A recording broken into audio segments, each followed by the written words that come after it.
नमस्कार। राम मंदिर के चढ़ावे को लेकर उठे विवाद ने देश की राजनीति में भूचाल ला दिया है।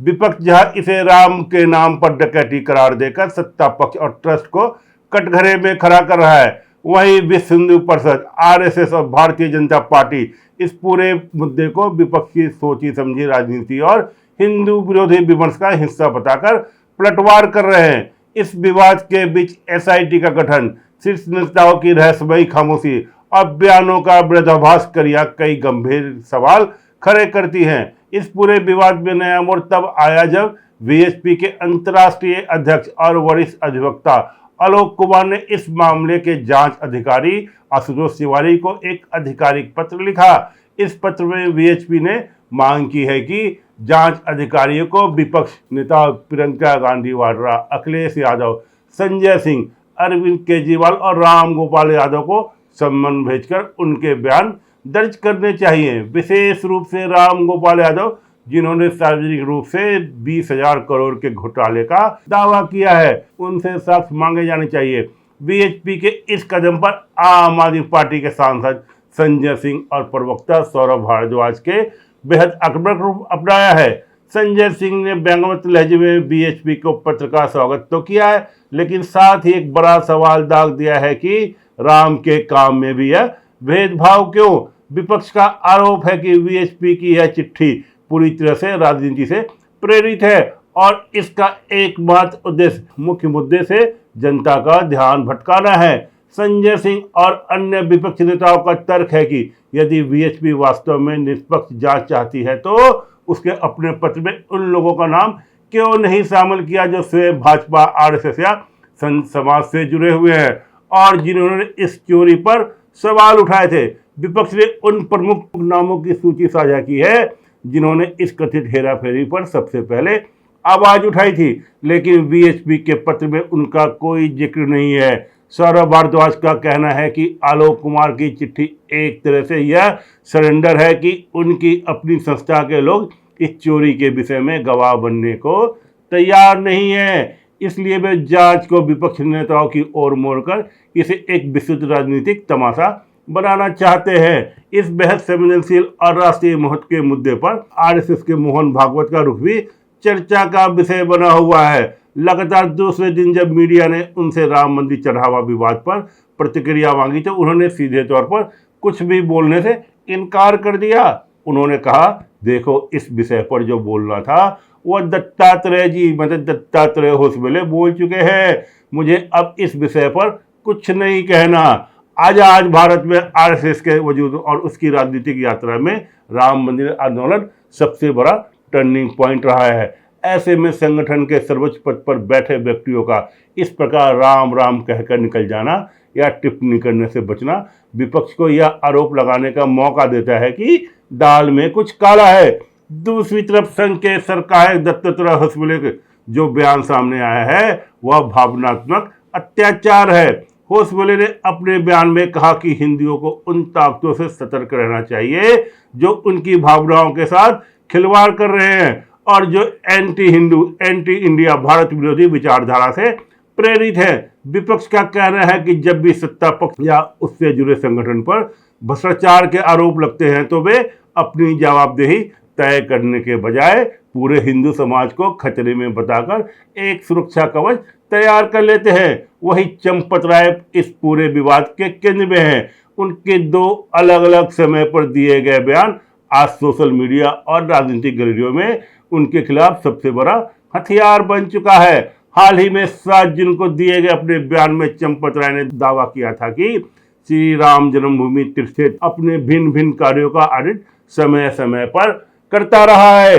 दान पात्र काउंटिंग कैमरों का ऑडिट भी होता है, जिसे ट्रस्ट के 89 कार्यकर्ता और स्टेट बैंक के कर्मचारी मिलकर करते हैं। अभी तक कोई भी उल्लेखनीय गड़बड़ी किसी के भी ध्यान में नहीं आई है। यदि ऑडिट में सब कुछ पूरी तरह से साफ था और कोई विसंगति नहीं थी तो फिर उत्तर प्रदेश सरकार को इस मामले में एफआईआर दर्ज करने और एसआईटी का गठन करने की आवश्यकता क्यों पड़ी। यह विरोधाभास चंपत राय की गलत बयानी या सच को छुपाने के प्रयास को उजागर करता है। चंपत राय का एक और पुराना वीडियो वायरल हो रहा है जिसमें वे दान में मिलने वाली वस्तुओं और सुरक्षा को लेकर अजीबोगरीब टिप्पणी करते नजर आ रहे हैं। उन्होंने कहा कि श्रद्धालु 1000 चांदी के गुलाब के फूल दे रहे हैं। मैं इन चांदी के फूलों का क्या करूंगा? क्या मैं इन्हें बाजार में बेचूं? लोग अपनी श्रद्धा से दे रहे हैं, पर यह हमारे लिए समस्या है। और यदि हम मंदिर का दरवाजा सोने का बनवा देंगे तो जिसकी कीमत 60 करोड़ है, तो लोग यहाँ पुजारी की गर्दन काट देंगे। यहाँ तो अयोध्या है। इस बयान को लेकर विपक्ष का कहना है कि यह चंपत राय की उस मानसिकता को दर्शाता है जो श्रद्धालुओं की श्रद्धा का सम्मान करने के बजाय उसे एक बोझ समझती है। साथ ही देश के सबसे बड़े सुरक्षित और वीआईपी सुरक्षा वाले परिसर में पुजारी की गर्दन कटने जैसी बात करना सुरक्षा एजेंसियों और राज्य सरकार की कानून व्यवस्था पर भी एक बड़ा तंज है। उप मुख्यमंत्री केशव प्रसाद मौर्य ने इस पूरे विवाद पर सरकार और ट्रस्ट का पुरजोर बचाव किया है। उन्होंने समाजवादी पार्टी के मुखिया अखिलेश यादव पर तीखा हमला बोलते हुए इसे ओछी और भ्रामक राजनीति करार दिया। केशव प्रसाद मौर्य का कहना है, भगवान श्री राम मंदिर में चढ़ावे को लेकर सरकार और ट्रस्ट दोनों की तरफ से निरंतर जांच प्रक्रिया जारी है। कुछ भी छिपाया नहीं जा रहा। ऐसे में सपा बहादुर श्री अखिलेश यादव अपनी ओछी राजनीति के चलते लगातार भ्रामक और मनगढ़ंत बयानबाजी कर रहे हैं। प्रभु श्री राम के नाम पर राजनीति नहीं, बल्कि सत्यनिष्ठा और जवाबदेही की जरूरत है। सपा शासन काल में निहत्थे राम भक्तों का खून बहा था। सपा बहादुर को वह भी याद रखना चाहिए। केशव प्रसाद मौर्य के इस बयान पर समाजवादी पार्टी के नेता पवन पांडे ने पलटवार करते हुए कहा कि जब अखिलेश यादव ने चढ़ावे की चोरी और डकैती को बेनकाब कर दिया है तो सत्ता पक्ष के लोग बिलबिला क्यों रहे हैं? उनके पेट में इतना दर्द क्यों हो रहा है? पवन पांडे ने कहा, भगवान की लाठी में आवाज नहीं होती। प्रभु श्री राम स्वयं इन चोरों और डकैतों को सजा देंगे जिन्होंने आस्था के साथ खिलवाड़ किया है। अयोध्या में समाजवादी पार्टी के मौजूदा सांसद अवधेश प्रसाद ने इस मुद्दे पर अपनी राय रखते हुए मांग की है कि एसआईटी की जांच शुरू होने से पहले इस ट्रस्ट को तुरंत भंग कर देना चाहिए। उनका तर्क है कि जब तक आरोपी या संदिग्ध लोग ट्रस्ट के पदों पर बैठे रहेंगे तब तक कोई भी प्रशासनिक जांच निष्पक्ष नहीं हो सकती। उन्हें मंदिर प्रबंधन से बाहर रखकर ही जांच की जानी चाहिए। राम मंदिर के उद्घाटन और प्राण प्रतिष्ठा के समय देश के प्रधानमंत्री नरेंद्र मोदी केंद्र बिंदु थे। उस समय हर कैमरे का फोकस उन पर था, लेकिन आज जब उसी मंदिर का धन और चढ़ावे पर इतने गंभीर आरोप लग रहे हैं, प्रधानमंत्री की इस मुद्दे पर रहस्यमयी खामोशी विपक्ष को सबसे ज्यादा खटक रही है। हाल ही में एक सार्वजनिक मंच से देश को संबोधित करते हुए इस विवाद पर सीधा नाम लिए बिना एक सामान्य नैरेटिव गढ़ने का प्रयास किया।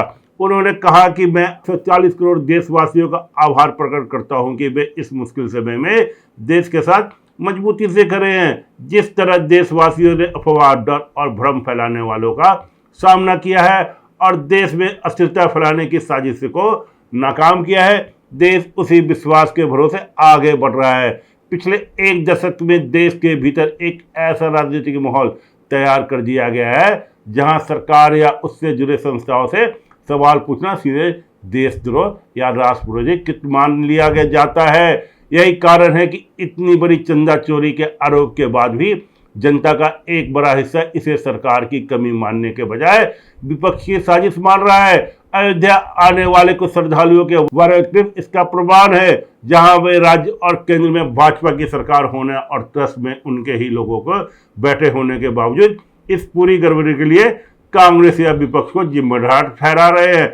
यह पूरा घटनाक्रम भारतीय राजनीति के उस बड़े पैटर्न का हिस्सा है जहां राष्ट्रवाद और धर्म के नाम पर वास्तविक प्रशासनिक विफलताओं को छुपा दिया जाता है। विपक्ष का आरोप है कि सरकार हर मोर्चे पर अपनी जवाबदेही से भाग रही है। देश के हवाई अड्डा, बंदरगाह, जंगल और कोयले की खदानों को नियमों को ताक पर रखकर चुनिंदा उद्योगपतियों को सौंपा जा रहा है, जिसकी गूंज अमेरिकी अदालत तक में सुनाई दे रही है। करोड़ों अरबों की लागत से बनने वाले नए एक्सप्रेसवे जैसे दिल्ली देहरादून एक्सप्रेसवे पहले ही बारिश में गड्ढे में तब्दील हो रहे हैं। हंसदेव के जंगल से लेकर निकोबार द्वीप समूह तक पर्यावरण के नियमों की धज्जियां उड़ाकर कॉर्पोरेट हितों को साधा जा रहा है। लेकिन जब भी इन मुद्दों पर जवाबदेही मांगी जाती है तो सत्ता पक्ष की ओर से भावनात्मक राष्ट्रवाद का कार्ड खेल दिया जाता है। जो भी सवाल उठाए उसे पाकिस्तान परस्त या सनातन विरोधी घोषित कर दिया जाता है। अब यही फॉर्मूला भगवान श्री राम के मंदिर के धन पर उठाए जा रहे सवालों पर भी लागू किया जा रहा है। एसआईटी जांच का भविष्य क्या होगा, इसे समझने के लिए उत्तर प्रदेश की राजनीतिक टाइमलाइन को देखना होगा। वर्ष 2027 में उत्तर प्रदेश के विधानसभा चुनाव होना है। यह एसआईटी जांच भी अन्य सरकारी जांचों की तरह केवल एक आई बात साबित हो सकती है। संभावना यह है कि चुनाव से ठीक पहले एसआईटी अपनी रिपोर्ट सौंपेगी, जिसमें कुछ निचले स्तर के छुटभइये नेताओं या सर्वजा कर्मचारियों को दोषी बनाकर उन पर कार्रवाई कर दी जाएगी। ऐसा करके जनता को यह संदेश दिया जाएगा कि सरकार ने त्वरित कार्रवाई की है, लेकिन जो बड़ी मछलियां हैं जिनके साथ दिल्ली और लखनऊ के सत्ता गलियों से जुड़े हैं, वे पूरी तरह सुरक्षित बच निकलेंगे। अंततः लोकतंत्र के लिए सबसे बड़ी त्रासदी यह है कि इस प्रकार के भावनात्मक और धार्मिक ध्रुवीकरण के कारण देश की जनता का मानसिक सर्किट इस कदर प्रभावित हो चुका है कि वह अपने बुनियादी हक, पारदर्शिता और जवाबदेही के सिद्धांतों को भूलकर केवल धार्मिक प्रतीकों के राजनीतिकरण के मूक गवाही बन गई है। यदि राम के नाम पर आय चढ़ावे की रक्षा करने में भी देश का सिस्टम नाकाम रहता है तो यह केवल वित्तीय भ्रष्टाचार नहीं बल्कि नैतिक और लोकतांत्रिक मूल्यों का पतन है। अभी के लिए इतना ही। अगर वीडियो अच्छा लगे तो कमेंट करें, लाइक करें, शेयर करें और चैनल को सब्सक्राइब करें। धन्यवाद। ताज़ा खबरों से जुड़े रहने के लिए हमारे चैनल को सब्सक्राइब करें और बेल आइकन को दबाना ना भूलें ताकि हर खबर की नोटिफिकेशन आपको मिलती रहे।